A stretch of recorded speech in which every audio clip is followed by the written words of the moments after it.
Hello and welcome to the Year of Shame 2023.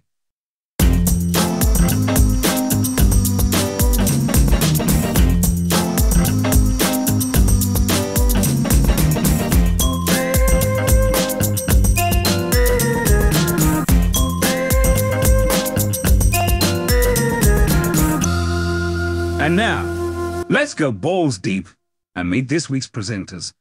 Hello, and welcome to episode 6 of the Year of Shame podcast.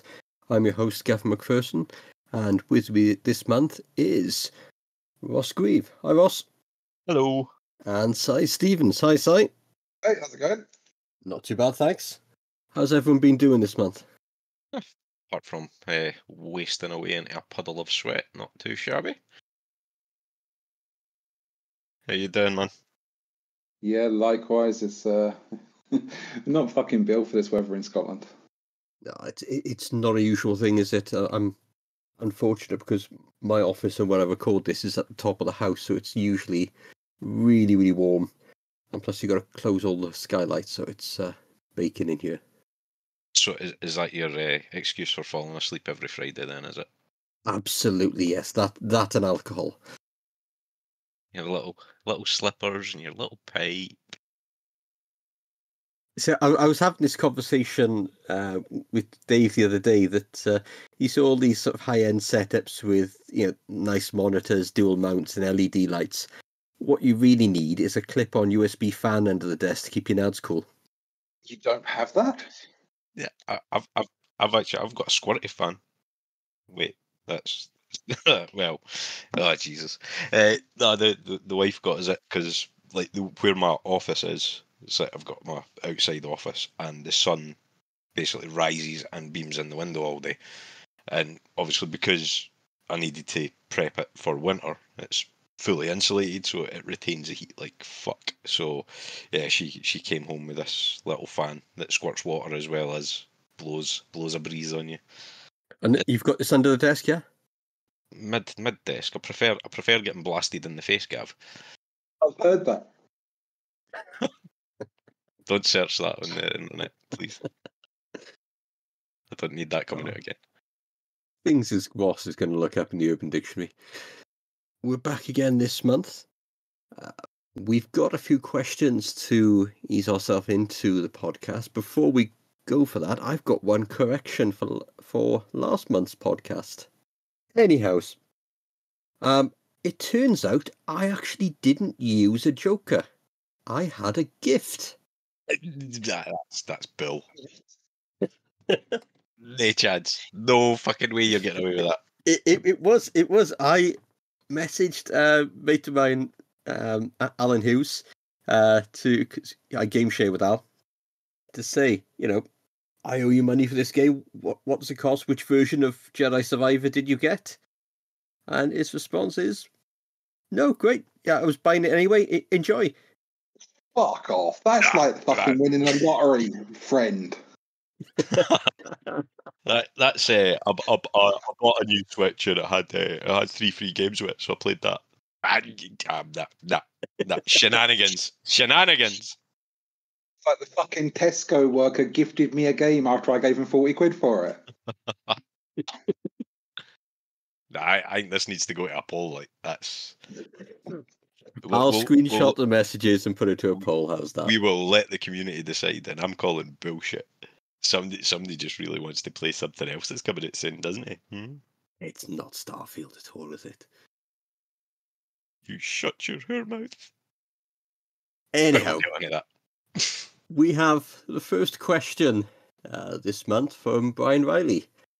The summary's here, or will be very soon. It's here. Rainy season to get through first. So have you any tips on how to stay cool? Fortunately, cool beer is off the menu. Too many comments about no overextended waste. I mean, speak for yourself. Beer is not off the menu. It's never off the menu. And the best beer is an open one. I think we've already established, don't ask me or Ross. We're just fucking pure melting at the moment. Yeah, I mean, I think I covered that quite well in the last with my squirty face fan. Yeah. An under desk fan, preferably squirty faced. If it's under desk, squirty bald, I don't know. What about you, sir? How are you keeping cool? I'm fucking not, as I just said. I'm pure fucking melting. It's like I don't do this heat at all. Yeah, tell you one thing I have been doing though, because working from home, the kids' paddling pool is like 2 feet away from my little hut. So I just take my shoes and socks off and go stand in that for 5 minutes, like through the day. That is a really good way to cool down. It's really tempting to sit in it though. It's got like a little pillow type bit and a cup holder. It's like just crying for you to sit down with a beer. But I don't drink during the working day. I mean, I work from a laptop from home, so I mean, potentially I could just get a table and sit at it, I suppose. I'll put it in a bag or something, for fuck's sake. Following on from that is a related question from Serena Haywood. What's your favourite season? Not fucking summer. I think we've established that.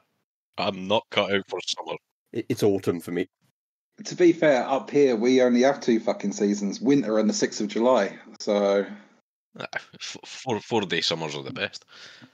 I'm going to go in there with autumn because it's not as cold as it can be, and I quite like Halloween. as well, autumn had it also. A few years ago, autumn used to be the time when every fucking game under the sun was released because everything used to get released in September. That's true. Or either that, on the run up to Christmas, you'd have like release after release, and Yeah, so that was always a good gaming month. I think September's looking quite bulky this year as well, though. But we'll come on to that. moving on from that, onto size piles. How are they doing, mate? Yeah, my pals are doing quite well in the heat. It's I've not had a busy gaming month. I went balls deep on. We talked about it last month, XCOM 2. So I went completely balls deep and like trying to do every little aspect of it. And it's. Did you play it, Ross? Because you were thinking about doing XCOM as well. I'll be honest. I loaded it up, but I started playing something else, which we'll come on to. Well, when you first started, it's really overwhelming. It's like because it's like everything happens all at once. And I had the War of the Chosen DLC. Well, you didn't start that first, did you? Yeah, it's it's like just because it wasn't so overbearing to start with. If you've got the War of the Chosen DLC and you hit play, it overlays the War of the Chosen from the very start. So even though the DLC was released after the game or near the tail end of the game to extend the life of the game, if you start it and the game at the same time, it overlays it. So it's like it tries to do everything at once. So you've got the aspect of the aliens attacking you normally, but you've also got these 3 elites that can randomly rock up to any mission that you're on. Which pretty much in the early stages of the game, the only tactic is to run the fuck away. Yeah, it's my mate Dave, not Dave Southall, different Dave. Too many fucking Daves. He had played it a couple of months back, and he warned me about that exact thing, so I made sure not to touch that. But I mean, I don't know what else it actually changes. Technically, there's a game. It's a standalone game, and so that you have 3 elites, all with different skills and different strengths and weaknesses. So you have to like kind of change your setup and your squad setup to be able to take them on. It's just it was a way of extending the game, but it's brutal when you first begin because they just rock up. And it's like you are so not prepared for it. Tactically, strength-wise, skill-size, ability-wise, and weapon-wise, you just can't cope with them. So it was really, really brutal to start with. And of course, everything on the map's live almost from the get-go because you're effectively walking into the war, where XCOM 1 was gradual. Yeah, kind of You're kicking at the off. start. Yeah, it's like you've just been dropped into the middle of the war, so everything's against you to start with. But once you get to a certain point, it starts becoming easier as your skills go up. So it becomes XCOM you know and love. But yeah, I completed that. Went start to finish on that this month. And because I did that, everything else I played wasn't a huge game. So I downloaded, I don't know if I downloaded it last month or the beginning of this month, for Idle Slayer, because Matthew Moore kept popping up on my screen, on my Steam notifications that he was playing it. And it's just an RPG endless runner version of a venture capitalist, but it kills a few minutes as you're like resetting everything and then building it all back up again. played Supercard as I always do. That was just the picks of the board are skewed at the moment. So if you're thinking male cards and female cards, you want to be drawing new tiers, male to female 2-1, but it's actually the other way around, which is really making the game hard at the moment. Disney Dreamlight got another look in. I saw the credits roll on that with the new update, so that's pretty much on the back burner for the rest of the year now. I dusted out the old VR after we spoke about it the last couple of months, and I put some time into Pistol Whip, which is great fun. It's just basically John Wick to music. I also I didn't pick up, I had it on the thing already. It was Angry Birds Isle of Pigs, which is exactly what it says on the tin. You know, it's basically a first-person version of Angry Birds. Can you see your legs in it? Yeah, you can actually see the legs. That's fine. You know, it's like, I mean, technically, you are a catapult. So if you've got a catapult with legs, I'd assume because the catapult's standing still upright, it must have legs. At least one leg. At least one leg. Use a Y-shaped catapult in Angry Birds, don't they? I think so. I've never zoomed the camera around to actually have a look at myself to see what sort of catapult I am. And I've also I put some time into FTL, which, to be fair, I'm really fucking shit at. I think I've played it for about 25 hours now from when I picked up years and years ago, and I think I've got to the very last screen once. But it's a good palette cleanser, and it whiles away half an hour if you haven't got time to start a game or anything like that. So that's what I've played. I dabbled in a few games, which I think will probably be what I pick up going forward for next month. Detroit Become Human. I'm not heard of that. What's that? That's a good game.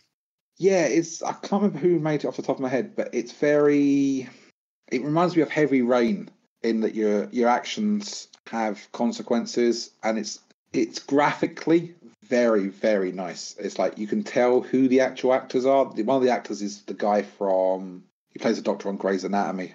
So graphically, it's really fucking nice. Story-wise, it seems okay at the moment. I just think I need to have some time to focus on it, which I didn't have because of XCOM. So I might go back to that next month. Yeah, I'd recommend that. I really enjoyed it. And it's Quantic Dream you're looking at, who also developed Heavy Rain. So that's why it seems so familiar as well. I dabbled in Amazing American Circus, which is effectively a deck builder with an unsurprising theme of a circus. So you basically draw cards that's maybe got a clown or a trapezist or something like that, and you have to do certain things in the circus to make the crowd go wild, etc., etc. Not sure how I feel about that. It's kind of like a weird combination. Lego Builder's Journey, which is basically a Lego building sim with a story thrown in there somewhere. Motorsport Manager, which is effectively a Formula One team manager, which I turned off because it felt like it could be a huge time sink. Hang on a sec. Did you say you played a Lego game? Yes. Who are you and what have you done with Sai? Because I remember a certain rant in earlier episodes that you really didn't like Lego games. It's not the Lego, like the Lego Star Wars or the Lego Indiana Jones. It's not that comical one. It's basically a Lego building sim. It's like you get given a little puzzle and the Lego pieces, and you've got to put the Lego pieces into the screen to solve the puzzle effectively. So it's a little bit more relaxing and a little bit less childish comedy and dot collecting. There's no dot collecting at all. It's just basically solve this puzzle using the pieces of Lego. So it's slightly different. Yeah, Motorsport Manager. I just think it's going to be a huge time sink. It's one of those things that you can pick up and play, but you won't be very good at it. You have to spend. It's a bit like Football Manager, where you have to spend hours to be able to get really good at it. And I don't know if I've got time or want to have time to do that. I also dabbled, and these games I'm on the verge of literally deleting off the pile because of reasons. First two is Crash Bandicoot 2 and Crash Bandicoot 3 from the Insane trilogy, and I think it's the same reason. Was it you, Russ, that had it? That the controls just doesn't work properly. No, it's because the technology's advanced so much that it feels like everything's too sensitive or not sensitive enough when it needs to be, or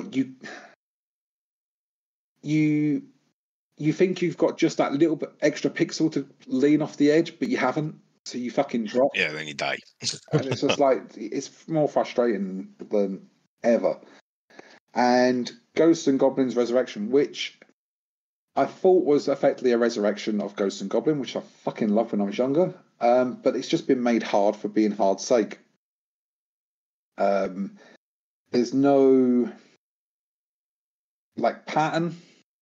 Remember, like before in Ghosts and Goblins, when you used to play, you'd be able to know when the baddie was going to appear and where you had to be to trigger it or trigger something else that you needed. And that just seems to be pointy stick to kill him. Yeah, before he got. It's just like it's been made a lot more random, and it's been made a lot harder. And it's just like it feels unfair kills rather than dying because you fucked up. So that's on the verge of being deleted. And I did delete Beat Cop because that was just fucking fake 8-bit fetch questing. Evil Genius 2 because I lost that from Games Pass because they took it off last month. And I deleted FIFA 22. Why would you do that? Because you two are the big FIFA boys here. We've had some. I didn't really get into playing FIFA 22, and FIFA 23 is out and it's on Game Pass. So what I used to do was, like, if something like that happened, I would basically delete it off the original off my pile and just fake upgrade to the new version. But also, FIFA 22 had a huge amount of fucking problems with FIFA this month with my boy who, to cut a long story short, basically had his account banned from the transfer market because of unauthorized app usage, which got escalated to a full transfer ban. And when questioned by EA, they looked into it and actually admitted that there was no unauthorized app or suspected activity on the account. So they basically put a transfer ban on him for nothing, and they recommended basically resetting the passwords just to make sure everything was fine. Did that, and they went, great, that's been done. We've deleted your club as a precaution. And it was like, whoa, what the fuck? So basically, Well, thank you. He lost everything that he'd spent the last 8 months earning, and it was like, it wasn't just like rewards that he'd earned in-game on FIFA Ultimate Team. It was also real life currency that he'd bought FIFA points with as well and spent, and all the cards that he got from that, they just basically deleted when they deleted the club. And I've now been going around the houses with them. I'm on to about my 9th customer advisor, basically going through the same story over and over again, where they basically turn around and say, oh, just reset your password and your account will be secure. Great, but the content you just fucking stole from me by deleting the club, what's going to do that? And I'm sure there's something in the terms and conditions that say they can probably fuck you over like that anyway. So basically what you're saying is EA screwed over a kid. I can't believe anyone would ever believe that they would do that. I know, if that sort of story got out, if you could put that into a story, and it's like, if he had, he's 10, and if he had downloaded an app and like thinking he was going to get free coins or something like that, genuinely by mistake or genuinely on purpose, it would have been a case of, look, you can't use that, you're fucked up, and you've lost this because of it. But the fact that that's the reason they put a ban on him, but then when they investigated, they said there was no unauthorized app usage at all on the account. It's like, well, why the fuck did you put the transfer ban on then? But we were willing to let that go. But then when they deleted the club, it's just kind of like, for fuck's sake, that's a lot of money to be losing. And it's like, if they're doing that, I'm not going to be the only person they've done it to. And I probably won't be the last person that they've done it to.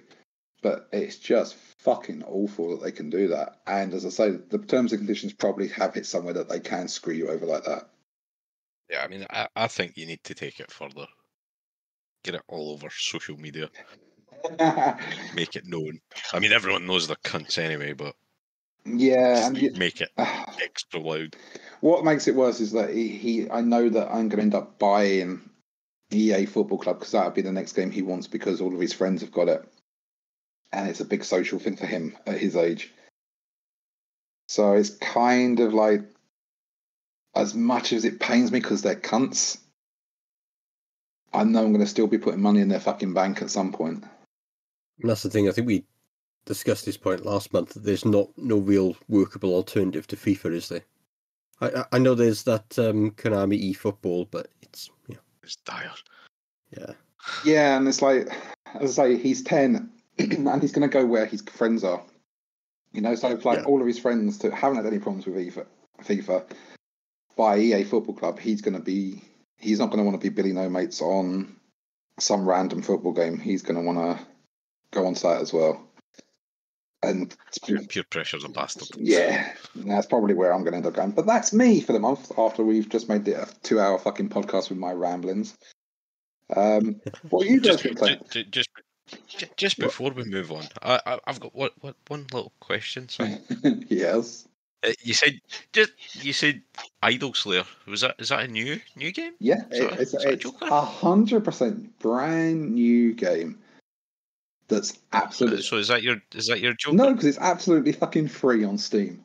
It's like, does that count? No, of course it doesn't. Does that It's count? free. I've not spent any money on games. It's like free games count. So it's like when I saw that it was free, I was like, oh yeah, I'll just add that to the account, and then it's like fucking hell. Does that mean I can play Starfield when that comes out? Because that's technically free. How the fuck is it free? Because it's on Game Pass. That's not free. If you've already paid for your Game Pass last year, I mean, my Game Pass is up fucking, in 2026. I think bullshit. I think that's a bit of a cop out there, mate. So that is the whole Game Pass thing. Oh, I paid for my Game Pass last year. It's a bullshit 2023 fucking loophole that is bullshit. I'm not saying it's not a bullshit thing. Next, you're going to be saying that if it was a 2022 game but added to Game Pass this year, is that a 2023 game? No, that's fucking bullshit as well. I fucking hate that rule too. It's like, oh well, it was released in 2017, but now it's being put on Game Pass. It's like bullshit. You still pay for this fucking subscription. If you didn't pay for that subscription, you wouldn't have access to that game. Full stop. So it's like, yeah, I don't like fucking Game Pass. I'm in a fucking shitty mood if you haven't guessed as well. I don't know. I think that's another poll, man. Yeah, I think that's going to have to go to the community. You got more fucking polls than next door's decorators at the moment. I mean, I'm just saying, I'm not playing any games with gold that are getting added now. They are free, or you got to say that's part of your subscription as well. I'll put it another way. I'm not playing any of the Amazon Prime shit that I'm buying. Not buying. That is still a subscription. You still have to subscribe to Prime. It's an added extra, but yeah, it's still a fucking subscription. This is genuinely a free game. This is like Epic. It's like the Epic games every Friday. That's a free game. Yeah, I don't play them either. You don't have to have a subscription for them. You don't have to subscribe to them. Granted, most of them are fucking awful, but you technically don't need to have a subscription for it. They just give you stuff. And technically, Idol Slayer is one of those ones where it gives you stuff. It's no different to playing fucking Screwball Scramble on a browser. So basically what you're saying is this is your gift for the year, Si. My gift for the year from who? My gift to myself for fuck all. From Steam, I think you're saying. Fucking hell. It's gifted to you. Steam, you are really fucking spoiling us for these games. Anyway, getting back on to something approaching a track. I've slid back into a little bit of COD Modern Warfare 2. Did more stuff on the Season Pass just because I'm a bit of a masochist like that, and I figured I'd get a way to get enough points to get the next one because I wasn't enjoying this one relatively pain-free. So I've done that. That's cool. The new map it's like a small island Amsterdam map. It's really cool. That's quite interesting at the minute. It's a couple of new guns as well, and they've scaled back the extra paid season as well, called a Black Cell, which is just another way of scamming money off people. Other than that, I've been playing the original Lego Batman co-op with my daughter. She loves playing the Lego games on co-op, so we've been making our way through those. We've done the Marvel ones, so we're on to the Batman ones now. Still playing Dying Light 2 with Dave, another mate. That game's just going to go on and on. Yeah, I think we'll be hearing about that every month. Yeah. And Jedi Survivor is just getting better and better. That's just a huge game. There's so much there to do and see, and the trouble is it's so detailed, and there's so many little things and characters you can speak to. It's so easy just to go off on a huge tangent, just running around exploring, seeing where this goes, that goes, talking to people, and then you spend the next 20 minutes trying to backtrack, find your way to wherever you were meant to be going an hour ago. And it's just one of those games where exploring is as much fun as doing the actual missions and stuff. You get to run a bit with a lightsaber. I mean, what's Yeah. not to love? Yeah. That's taken up most of my time. That, and there may have been some drunken FIFA matches with Ross Grieve at some point. Available on Twitch for anyone who wants to watch Gav cry. Well, the latter ones were the earlier ones where Ross gets canned 3 in a row. He It was rather miraculously unfortunate. did not stream them. I wonder why. Oh, no, they were streamed because we had an audience. It was just I didn't realise I had to click a box that says I get to keep those streams. So for everyone's what everyone sees. I mean, I didn't get beat. Was that before or after the third 3-0 Tatering? Yeah, no, to be fair, you absolutely destroyed me that first night. I think was it a week later when we both weren't as drunk as we were on the Friday when we initially done it. No, you weren't as drunk as I. I definitely redeemed myself. I nearly pulled that first season back to not. What was it? Did it not come down to goal difference? No, it was. Or was it point or something? Yes, it was 1 goal in it, I think, and Nick did an injury time, and yeah. But so we're 1 season each at the moment. So we'll need to find time to get in that third and final season. I just remember some preparation the abuse and abstinence from alcohol to secure a win on that.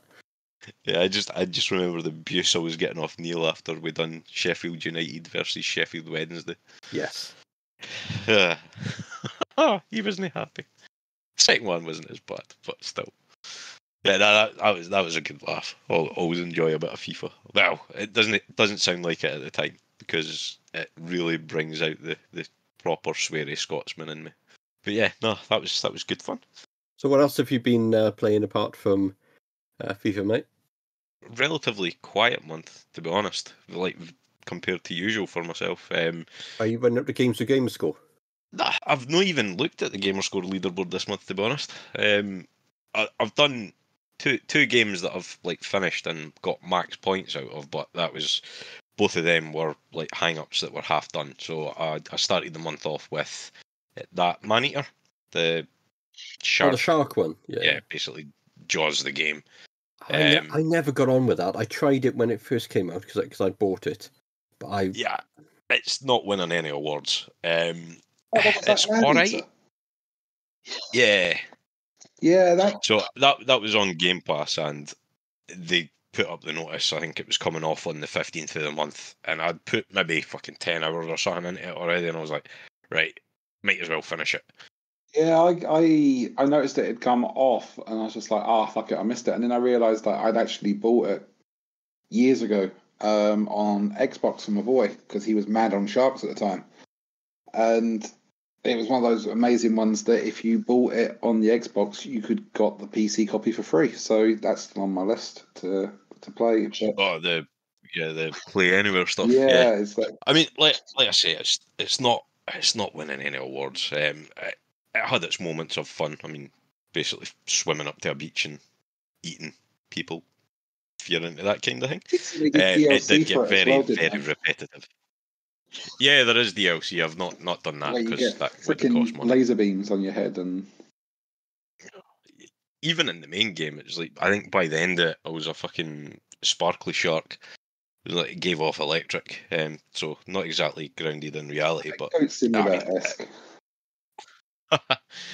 Yeah, it was all right. I got the full gamer score out of it, so that's rinsed done. Just in time for it coming off of Game Pass. After that, I had noticed Neil, Mr. Barron, he had been playing Fallout New Vegas, and I kind of got jealous because I looked at it and I was like, I've still got the DLC for New Vegas to play, so I went and re-downloaded it, loaded it up, and my kind of heart sunk when I realised that I last played that before cloud saves were a thing. So my Ah. my Fallout New Vegas save is on a hard drive that went into Game or Game Station, something like that, fucking years ago, and I did not have it in me to restart because that was like a fucking 200 and odd hour playthrough, which was just gone. So loaded up Fallout 76, looked at the map and went, "What the fuck?" It was just littered with icons. So turned that off, booted up Fallout 4, and that was fine. Thankfully, my save was still intact, and it was just the Nuka World DLC that I had to finish off in that. So I went through, done all that. Really enjoyed it again. It kind of gave me that niggle to play more Fallout. But we stopped there because pretty much the day after I finished Fallout, I may have used my Joker. Ooh, what's that going to be? Ooh. It's Diablo in it. It was always going to be Diablo. So was this peer pressure, or did you voluntarily jump? A bit of both. Right? I mean, I was always going to get Diablo. Really like Diablo 3. But I think there was a lot of the FOMO coming in here. Everyone was talking about it. Everyone was getting it, and I was like, "Nah, I need to jump on that because that's going to be the type of game that it's got co-op, so people are going to be playing through it together, yada yada." And the result is I've put almost 3 days into it since it came out. Over how long? It's been out like two weeks, so 72 hours in 3 weeks. Not too bad. I mean, granted, the vast majority of that was the fucking first week it came out, because it came out and then I decided I didn't want to work the next day, so I just put in for a day off to play Diablo. Did you actually put that on the form, or was that implied? I just said I need a day off. Nobody asked any questions. Yeah. And then I might have done the same for the Thursday. So I got 2 days pretty much solid playing it, which is very rare for me these days, especially during the day game time.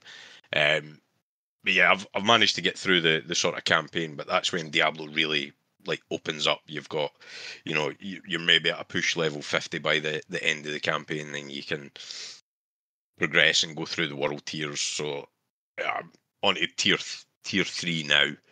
Occasionally dropping back and running some co-op stuff with Monty. I think we had Neil on one night as well, just doing a bit of run.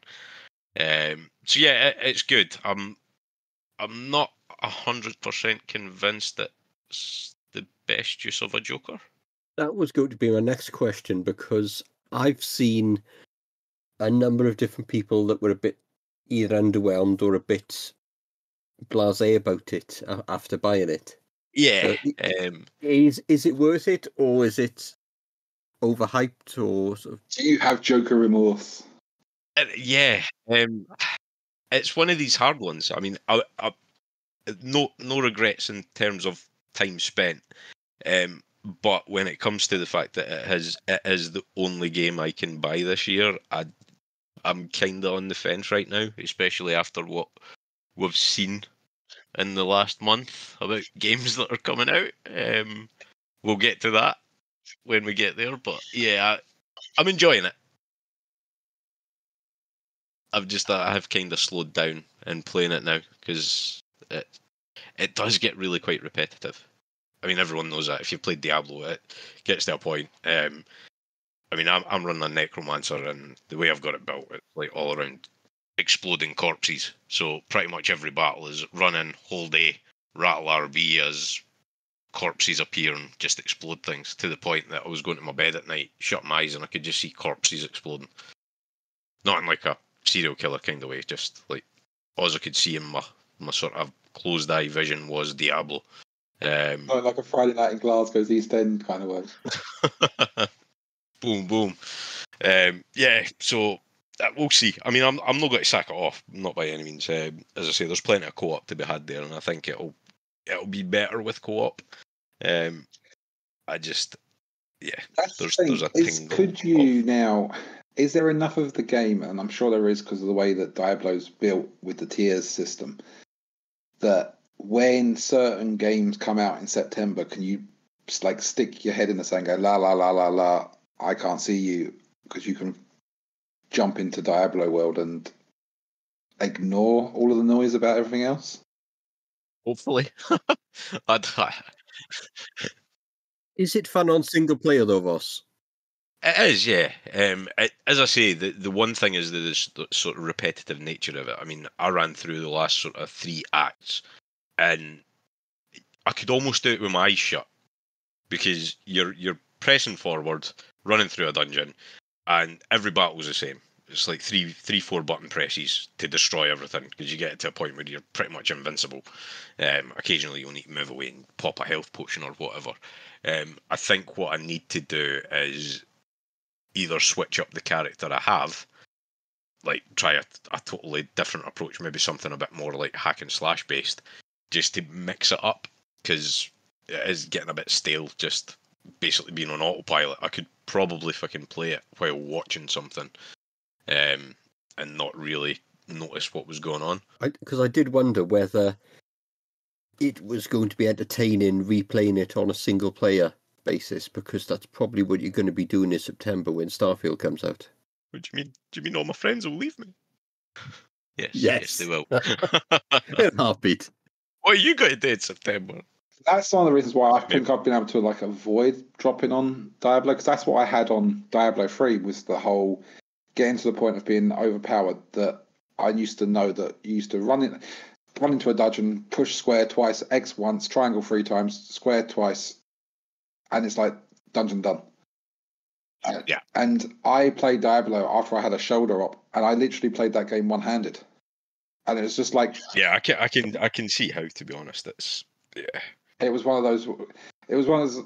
We always used to like one-handed gaming, midlife gamers, like especially like people that had got to the stage of their lives where they'd had kids and they were like bottle feeding, and what game can I play one-handed? And Diablo was big on that you can, and it's like that's kind of what put me off Diablo 4. Is like if it was more of the same, it's just like it just becomes a button pressing exercise, and how do you get around that unless you, as you say, you change the character up? Yeah, the only real issue with doing that is it's like going back to the start and, like, you know, doing your character. You've then got to go through the whole rigmarole of unlocking all the abilities and everything again. At which point you become super powered, and it's like exactly where you were before. So yeah, I mean, it's not like, I mean, at that point, then you might as well spend the time on your original character, going up a few more tiers. And yeah. It's like, to put it like, if I was on Year of Shame last year and I bought Elden Ring, I knew when I played Elden Ring that was fucking awesome, and I mean that was my, I'd say that was my game of the year last year. I can't say that I feel the same way about Diablo this year. I wouldn't put it in. I mean, it might creep into the top 5, based on stuff I've played, but I've had more enjoyment out of other games so far this year. I'll put it that way. do you realise if Kath McCauley's listening to this podcast this month, she has just put a fucking hit out on you for that comment? It's a good game. I'm not saying it's not. I just, as I say, I don't know if it was the right choice of a Joker. Okay, so on that buyer's remorse, we'll move forward with a few questions. We've got another question from Serena, but because it's such a good question, I thought we'll give her 2 questions. If you had a team of developers, 4 years off life and work to build the game, what type of game would you make? And it must be an original concept. Are there any original games anymore? What would you do, Ross? Well, that was my line. Is there an original concept? It is so fucking. That makes 3 of us, because that was my question as well. What was the last original concept game that was released? I mean, there's obviously there's like new ideas you can put into existing games and stuff. I mean, I'm probably going to do. It's got to be a cop out, because all I've ever wanted since seeing Mandalorian is a Star Wars bounty hunter game. Fine, it doesn't even have to be Star Wars. I want a bounty hunter game where I can fuck about space and be a bounty hunter. Wait, Only someone cool who armor did that. and jetpacks. Part of that may be coming your way, mate. What about you, Si? It is a really hard question. It's like I spent more time trying to think of when the last original concept was on a game, and the only one I could really think of, because it's like I discounted like new ideas into original concepts. Like the last one I could think of was Rocket League. That was probably the one that I remember I can think of that was like completely new, never been done before. Basically, football with fucking cars. Surely they're copying Top Gear, though, aren't they? It's Top Gear football, isn't it? Yeah, but it was, That's what it is. Glorified Top Gear football it's like they. Yeah, in reduced gravity. in reduced. I mean, technically, then was that not DLC for Forza at some point as well, or was it not part of Forza Motorsport? One of the was it the third or fourth one that when the Top Gear got involved in it? Okay, there was a Top Gear add-on, but leaving off the original concept, what game would you make? Oh, fuck those. If I knew that, I would be earning big bucks in a video game company instead of making podcasts about video games. Kind of like the idea of like the bounty hunter Star Wars. I've always wanted that. I loved Mass Effect, and I've always wanted Mass Effect to be in an MMO world, so like it never ends. That would be really appealing to me. See, the problem with MMOs is that they all end up being the same. Yeah. You've got a quest, go kill 10 of these fuckers, pick up this, go here, go there, go there. I'd prefer something more akin to Mass Effect, where it's got a start and an end. You've got your story. That's, yeah. Just give me a fucking Mandalorian game, for fuck's sake. I mean, for me, it's got to be something like a sort of modern interpretation of Afterburner in 3D. I know what I'm describing is dangerously close to Ace Combat 7, but just more of that. I love that game. I could play that so much. It was just good fun, particularly with the realistic planes and that as well. You know, let's go a game of the new Maverick film. That would be pretty cool. Yeah, so we're not much in terms of ideas, but you know, that was a we really get there. good question. So the next question is from Stuart Ramage. Other than Russ Abbott, obviously, who is your favourite comedian, or what game would you like them to voice a character in? I've got a couple of suggestions for this straight off the bat. I think that if you had like a Bill Burr or a Jim Jeffries character in a bar in a film, in a game rather, that would be just hilarious. You know, you've got this drunken idiot spouting all sorts of hilarious nonsense in the corner. You'd listen to them more than you would actually listen to what the hell you're supposed to be doing in the game. Yeah, I agree with that 100% because I don't know about you guys, spent so much time in the comedy club in GTA 4 when they kind of did that, where they had like a couple. They didn't do that. They basically had they ripped the audio of a couple of stand-up comedy shows and had them in the game. And I spent so long in those comedy bars listening to that. But yeah, I agree with that. I mean, I was thinking Jim Jeffries too for a similar role. The other ones I was thinking of would be Rod Gilbert doing like his rant-in type monologues. Again, it would be in like a bar. Or alternatively, a Kevin Bridges Scottish character. No one would understand a fucking word of it. I mean, come on, coming for the Welsh, cunt.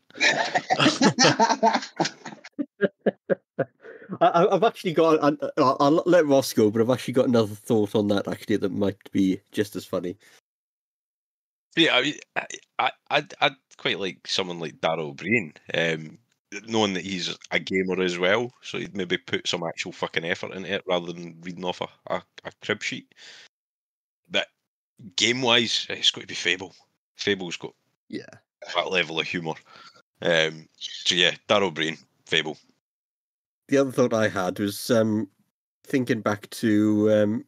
Do you guys remember seeing the High on Life game? We've got like a comic talking guns. I thought it'd be quite funny to have like a Jasper Carrot voice on one of those guns. Is Jasper Carrot a comedian? Yes, the stand-up these comedy. Old people. Does he? I don't know. Sorry, I keep forgetting that Ross is only a bit of a babby by our standards, so you know a lot of the jokes are going to go way above his head. The other thing as well that we're probably forgetting with this question is that there's technically he became a stand-up comedian, but you had Stephen Marchant in Portal, and I think that would be the sort of bar level you'd have to attain with any of these options. Okay, the next section we've got is the various showcases we've had over the last couple of weeks. For the first one, I'm going to hand over to Ross Grieve because he's probably the only one of us that actually owns or plays a PlayStation. Yeah, I mean, I do, but I mean, it's all PlayStation 5 stuff, I think. Obviously, it was the the PlayStation showcase. Yeah, I mean, what did they show off? Snake Eater Remake, which wasn't the best Metal Gear Solid out of them all, in my own opinion. Mm. Say if they were remaking one, they should have went with Metal Gear 2. Possibly. Hard pass from me. Guess that's not tickling anyone else's pickle. I could see like a combined game would be quite interesting, but it's not, essential, I think, from my point of view. It wouldn't make me buy a PlayStation. No. Next one that they kind of showed off was Bungie's next big hitter, which is Marathon. And although it's obviously Bungie owned by Sony, it is launching on other console. The other console. I've not actually looked too much into it because I'll be honest, Destiny isn't my kind of thing anyway. Yeah, I'm pretty much the same. I was just shocked that they're actually making a new game instead of flogging Destiny 2 for the next 5 years. Oh, that was another part. There is another DLC coming for Destiny 2. I'm sure at which point you buy it, you'll lose access to everything else you already fucking own. But I better watch. I'm probably going to be walking about with a cross on my back after saying that about Destiny. I know a lot of people have got a lot of time for Destiny. Phil's going to be gunning for you after that, mate. Yes. I mean, the rest of the list that I've got here from the PlayStation Showcase, they're all sequels. Yeah. Diving right in, Helldivers 2, which that looked really fucking good, and I hope that is coming on Xbox and or PC, because I'm sure it is PC. That effectively just looked like Starship Troopers, the game. It's like you've got people dropping in from space and big fuck off aliens that they're shooting in waves. It looked really, really good. Alan Wake 2, nice. Dragon's Dogma 2, really fucking nice. Spider-Man 2, Spider-Man? Can't believe I wrote Spider-Man. Spider-Man 2, which that's obviously the big Sony game of the year, I'd gather. Coming October. Not that any of us have got PlayStation, so yeah, that's right out. To be fair, that will probably come out on PC as well, because Sony have got that thing with Steam at the moment where their proprietary games are coming out. It's like a 4-year cycle, though, isn't it? Yeah. And you look at what they're releasing. So yeah, I'm more than happy to hang off and get it on PC at some point. I don't know. I watched it. It looks nice, but it's not something that would make me go, wow, I really need a PS5. I mean, I've still got the last one on the PS4, and it's a bit a tough slog, to be honest. It's just like another one of those Assassin's Creed type games where you open the map and it is just full of fucking icons. Yeah, that's what you want to see when you start a fucking game, isn't it? And we've got a couple more questions to get through. We've got 2 from Julie Haswet. And they are, have you purged your piles of games you were never going to get to play since the challenge started, or what were they? Ross, any that have been subject to a purge or Order 66? Yeah, I mean, pretty much any shovelware that I got free from either Amazon Prime or Good Old Games, that kind of shit. No like standout game in particular, just a lot of the sort of indie stuff that looking through, just wasn't for me. For one reason or another. As I say, nothing other than Crash Bandicoot, which I did sack off, but that was because I played it. That wasn't like just no chance in hell of doing it. But yeah, just crap I got rid of, basically. What about you, Gav? Well, for me, mate, it's that Man Eater again. I got that game and I played it, and it was just... the idea sounded fun, but there's something in the execution that didn't quite work. It just was one of those games that was going to be a grind and not fun, so I'd sacked that off a while ago, and so I'm not touching that, even when it was sort of going from Game Pass. which wasn't really an issue because I own the game, but still, it's just not for me. But hey, so I don't think I've actually purged yet.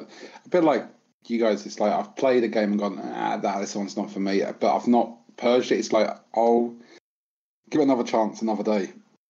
I've not got back to it yet. But I probably will go back to it. But you know what? Sound a purge doesn't sound like a bad thing. It might be something worthwhile doing. Now we're at the halfway stage. You know, I realise Anakin said that. Yeah, it might not be a bad thing. We're halfway there. You know, That's a point. We're halfway there. we are halfway there. It's like, Fucking hell. I've still got that target in mind of I finishing. thought for a second you were going to burst into Bon Jovi then, mate. It did. I was fearing to it. It was in my head while I was there. I'm joking. I know who Bon Jovi is. Judy's got a second question, which is, what game is your biggest? Why the hell did I buy that so far? I mean, I think I've touched on that in 2 previous questions already. Diablo, isn't it for you? Nah, I mean, we're not quite there with Diablo. My 100% why did I buy it was Crash Bandicoot, the Insane Trilogy. I'm not going to go into it again because we've all heard that. So, yeah, over to you, Gav, or Si. I've got a bit of remorse because I bought the Turtles Cowabunga collection, but it's a bit of a Jekyll and Hyde game in that I find myself at a loose end, so I thought I'll have 5 or 10 minutes playing some of that, and then you just realise how many games are on there and how many Turtle games there are in various formats. Some are good. Yeah, most some are shit. just shit. Yeah, there's no denying it. They are shit. But there are some really good ones. So it sort of yo-yos between why the hell did I buy that? And then you play one that's decent, like Turtles in Time, and then it's sort of like, oh yeah, that's it. It's good. It's good fun. But yeah, that's me. I think for me, it's going to sound strange because I absolutely fucking love the game. It also bugs me as well. It's Football Manager because I really want to play it, but I know for a fact that if I click on that game now, that's the fucking year of shame done for me. As in, I will not complete another game this year. So it's like I haven't got the heart to delete it off my account because I know I will go back to it at some point. It's just that fighting the urge to go back to it in these next 6 months is going to be incredibly hard because it is just. Like I say, just wait till the new season kicks off, and then you'll have the jaw to. Yeah. See, that's not so bad because you can make that one of your purge games. You can come back to it. It's less likely to play it if it's not installed. I mean, it takes you a fucking month to download anything. Oh, not so much now. I've got slightly faster internet, so. Ooh. It's only 2 weeks it takes me to download shit now. They've just given the hamster some speed in the wheel, have they? No, he's moved off. He's moved off from dial-up. I'm sure he's on like 500k now. Okay. They're slowly catching up with us, It's got to be said though that literally, Football Manager is like the computer game equivalent of a Dementor from Harry Potter. It just sucks the life out of you. See, I quite enjoy it, but it's a huge time sink. It's not like you can just keep pushing continue game. You have to do other stuff into it, and I know it's going to be a time sink. And it's like, I know that I've done it 3 years ago, I did it 2 years ago, and I did it last year, that I was making great progress on Piles of Shame, and then around September, October time, when the season's kicked off, and it's like, oh, I like football again, and oh, I've got a computer game version of that, and you hit play, and that's the year fucking gone. You wait, you start on Friday, the next thing you know, everyone's getting up for Christmas Day. I mean, it is one of those games that I think has grown in popularity, not just because you can play it on all Teams calls. We're talking about Football Manager, Diablo. Diablo's far too clicky for that. Controller a little bit too loud to play that on Teams calls, thank you. Vampire Survivors was great. That made no noise. Okay, moving on to the main concentration of interest this month, the Xbox Showcase. I mean, I know Size confessed he had other things that kept him away, but I'm sure Ross was watching it with me. Oh, of course. I think were we on? I think we were on a Zoom together, weren't we? Zoom? No Zoom. That's fucking dead technology for COVID. We were on Discord. Dave Yes. did his little Discord night where we drank far too much for a Sunday, but hey, it's all good. We watched it. But the standout has got to be Starfield. What a game. That looks awesome. Yeah, just so you know, I've had the adoption papers through. So my great uncle Xbox is formally adopted me, and he says he's looking at gifting that to me for my birthday. Okay. Yeah, Starfield looks fucking phenomenal. I'm throw a spanner in the works here. I watched this trailer and it looked amazing. And then there was one line in it that's like from the game, and it was something along the lines of you're now part of this universe, and we don't know what is out there, what to expect.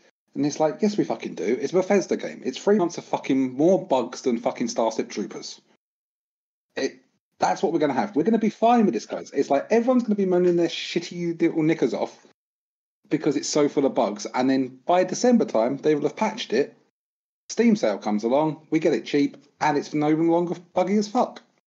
Happy days. But you're not going to need a Steam sale. It's on Game Pass. It's free. It's not free. We've had this conversation. You fucking subscribe to it. You cannot have that game. But you pay for Game Pass anyway. It's free. No, you know. it come out this year. It's like all the fucking Game Pass loopholes. Well, we're not saying it's like we're playing it. It's obviously my rule set was nothing new on Game Pass from the sort of turn of the year, and that's why I've got a new uncle. Is it going to be those ones that stays there, or is it going to drop off of Game Pass, leaving you in the shit in 80? No, that's an it's Xbox owned, isn't it? Yeah, it's owned by Microsoft, so that ain't going anywhere. It's 6th of September, so that's it's a good 4 months of FOMO, isn't it, on that? Yeah, I mean, thankfully it is solely a single player experience, which I think that does help, like reduce, because you're not sitting like on a Friday night and everyone's fucking playing it. That will help take away the sort of urge. I think probably not. I'm probably going to be fucking sat under my desk. The only problem I can see is like when it was fucking Hogwarts Legacy and every fucker was a wizard and showing the best bits of the game every other day on fucking Twitch and shit. And it's like, you don't need to play the game now. I've seen it. Thanks. I mean, the thing is, though, that's such a big game that I can't see that there's going to be, enough of, an overflow of information just to stop you, there's got to be countless threads on Midlife Gamer, and it's got to be people showing off their little dudes and what they're getting up to, and that's got to be the hard part. Yeah. And there is going to be a competition so you can build a penis-shaped spacecraft the quickest. That is going to happen. That's the immediate byproduct of giving gamers the ability to design a spacecraft. It's going to be who can get one looking like a cock the earliest. I get that. I want to see the first Baron-shaped fucking spaceship going into space there. There's got to be some fucking wacky designs out there. A lot of them are going to be genital related. We know this. Okay, moving on to another awesome game. Thankfully, it doesn't look like it's going to trouble us. Star Wars Outlaws 2024. Thank you. To be fair, I think we got really lucky with a lot of the stuff that was shown off. A lot of it was like comes up 2024, so the poor bastards that are doing this shit next year. Thoughts and prayers. Yes, Star Wars looked really, really good. I got a lot of Uncharted vibes from it. Yeah, I got that. Not quite what I want from Star Wars, especially knowing that it's from the team behind The Division. I was expecting / hoping for, something 4-player co-op, blah blah blah. But this looks purely single player experience. I'll probably learn nothing from doing Year of Shame and buy it day one next year.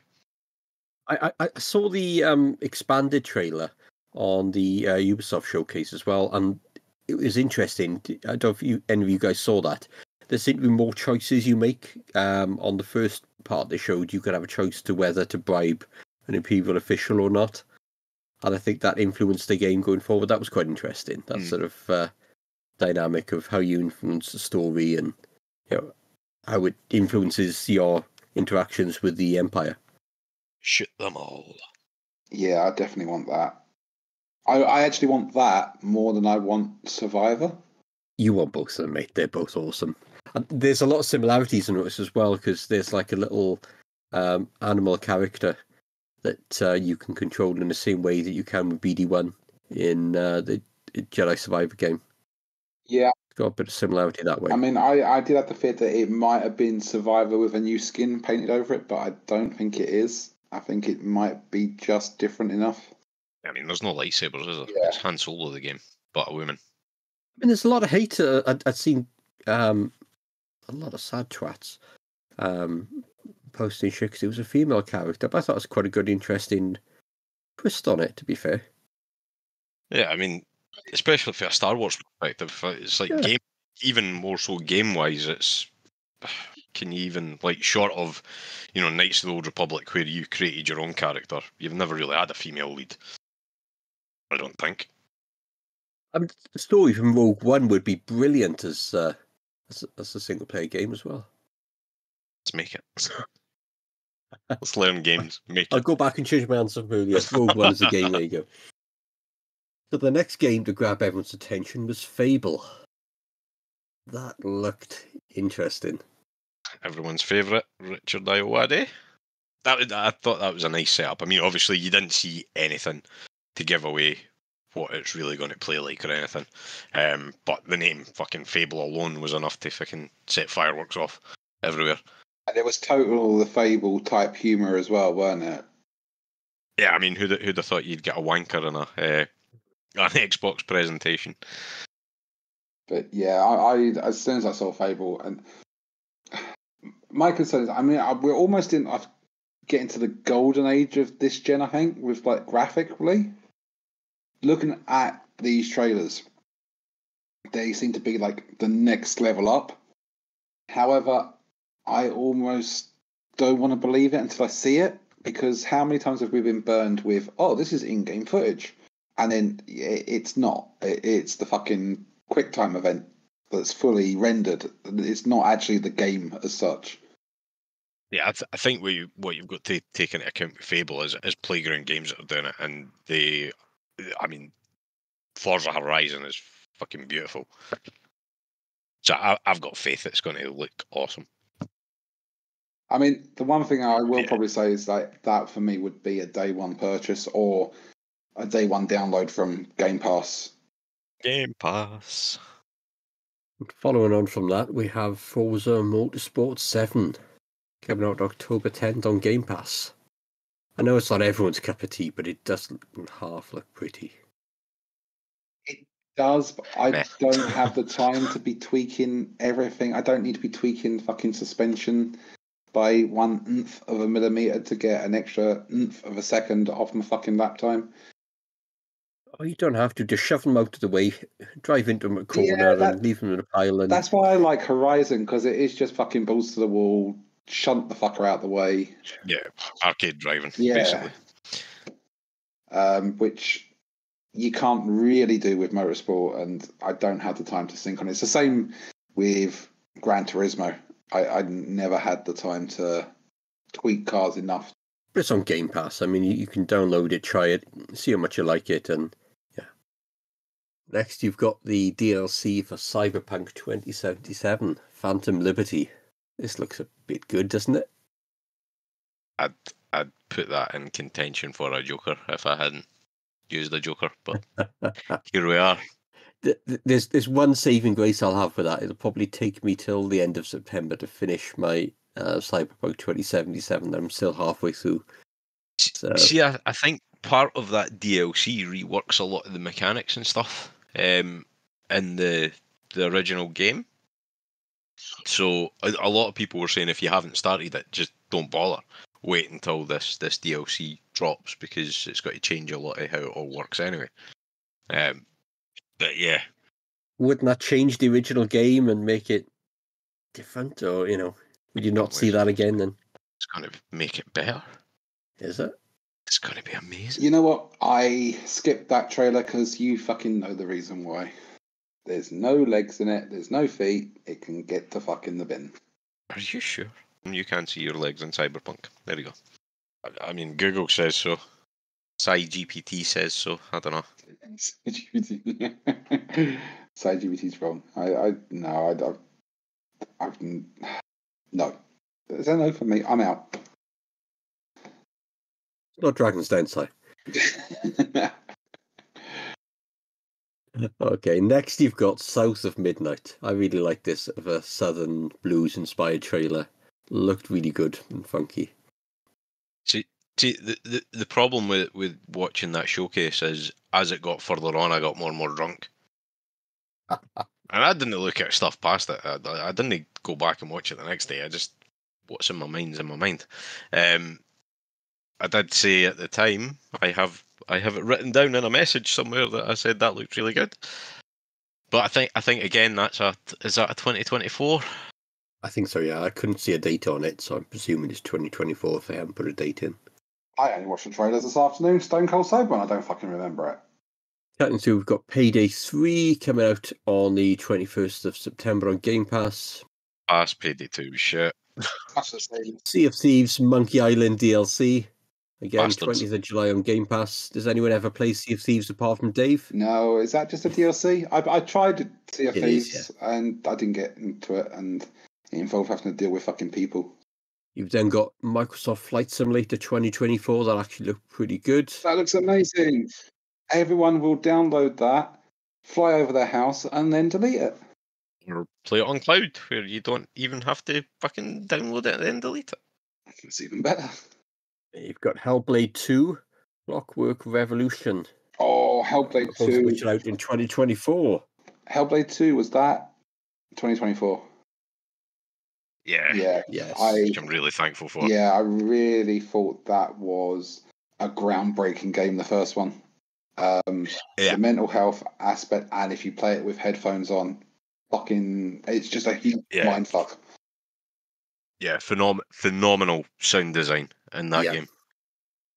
Even the sound on the trailer was just creepy and unnerving. It was. I watched that on my phone, and they'd even managed to get it on your phones. Was able to bounce the sound around. Okay, going on from the Xbox showcase, we've got a couple more questions from Neil Jarrett, Baron von Pleb. The Baron. Regret, it's a fucker, we've all been there. If you could rewind 6 to 7 months ago, what would you change? I wouldn't fucking sign up for a year of shame. Jesus Christ.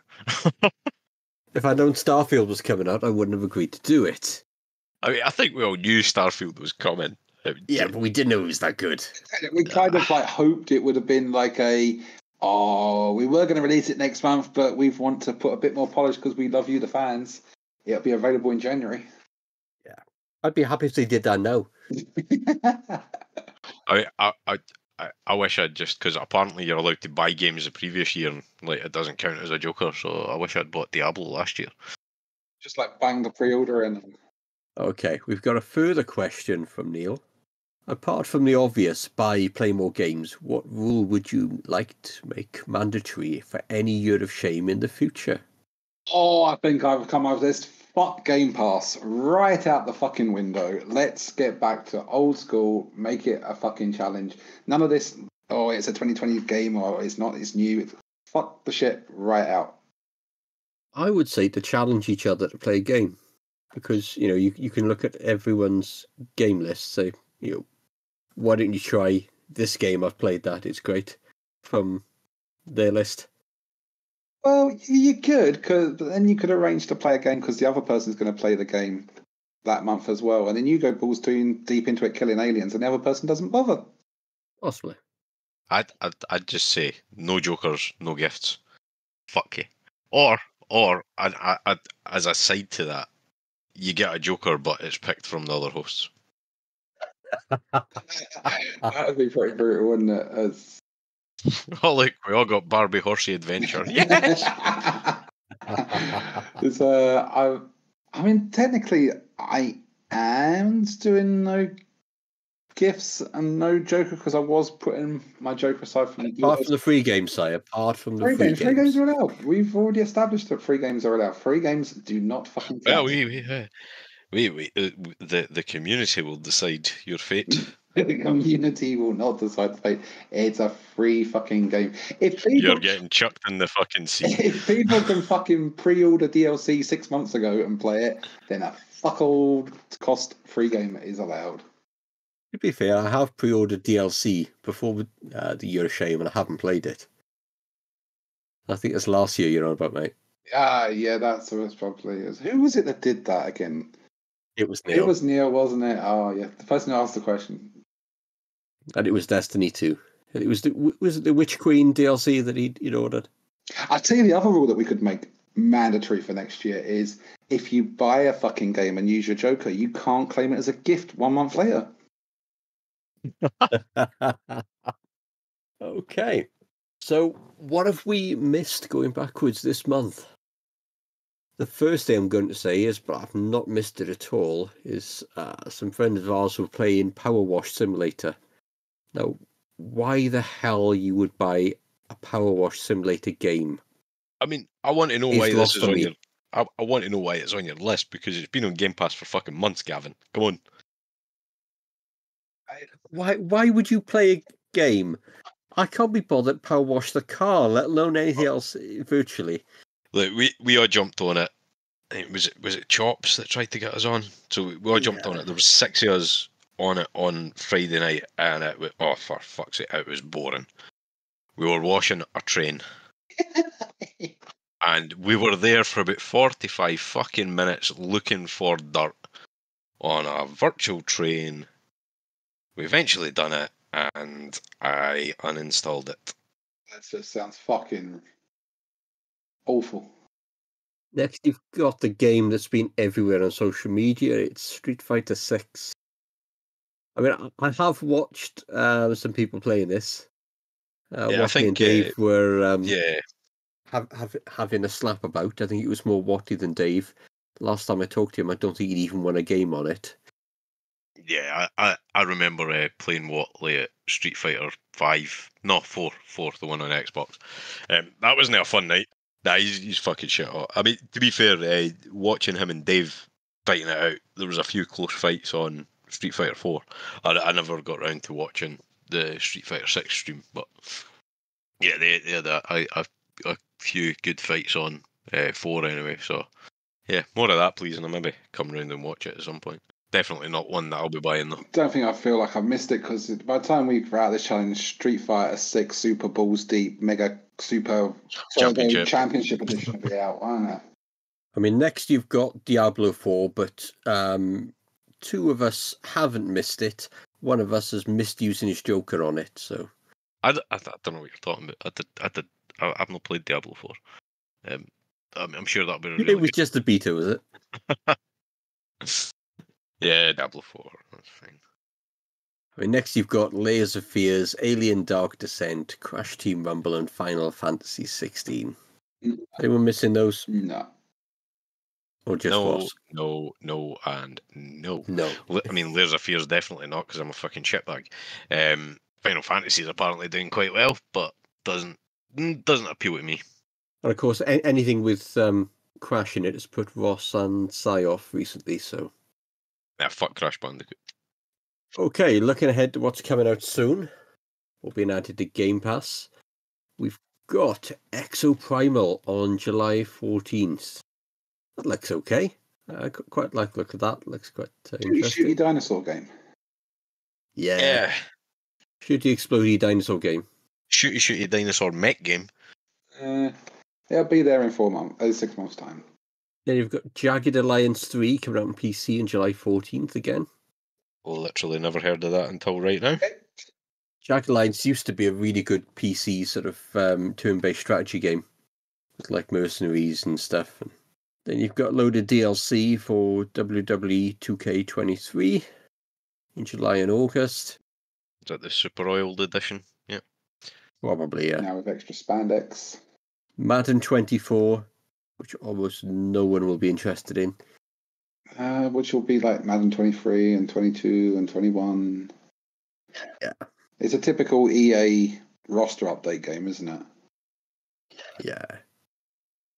It's their annual fundraiser, isn't it? Yeah, I don't think they have like a story mode in it this year, do they? I know they did it a couple of years, like they did with the FIFA game, so they had like a career mode where there was actually a single player story. Next, you've got Armored Core 6 Fires of Rubicon.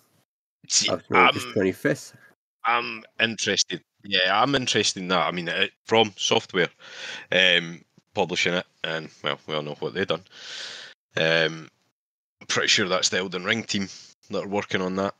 Though that's got to be hard as fucking balls, but it's also probably got to be really fucking good. Puts it off for me. I don't mind being challenged in games, but being hard for being hard's sake. I know that's a genre, and a lot of people like it, but it just bores me. Okay, next you've got Starfield on 6th of September. What's that again? Starfield. Nah. First I'm hearing of it. The one we were literally discussing 10 minutes ago for the Xbox showcase. Yeah, the one that my uncle's gifted me. No, I know nothing of this Field of Star game that you're referring to. You know, a universe full of planets to explore, fly a craft, shoot other craft down, space pirates. No. Move on. Okay. Now we've established Size-Korsakov syndrome. Is one other game that comes on to Game Pass, I think, this month, which is a RPG retelling of the story of Pinocchio, it seems, which synopsis-wise and screenshot-wise looks interesting. Don't know what trailer-wise. Is that Life of Pi? Is it Life of Pi or Life of P? Life of P. That sounds about right. Although Life of Pi is another game I'd be interested in. Yeah, that did look good. Moving on. Okay. If you've stayed with us for this long, this is the Year of Shame podcast. We're available from all the usual podcast services. Spotify under the Year of Shame Challenge. Facebook from the Facebook group, Facebook Year of Shame. YouTube at MLGYOS. MidlifeGamer.net. Discord in the MLG group. An email, even though we've no access to it and we won't know what the hell you've emailed us, to yearofshame@gmail.com. Stu has access to it, and Stu's not done Stu type things and notified us, so I'm guessing no one's used it. There you go then. And it's bye from me. Bye from me. And bye from them. No.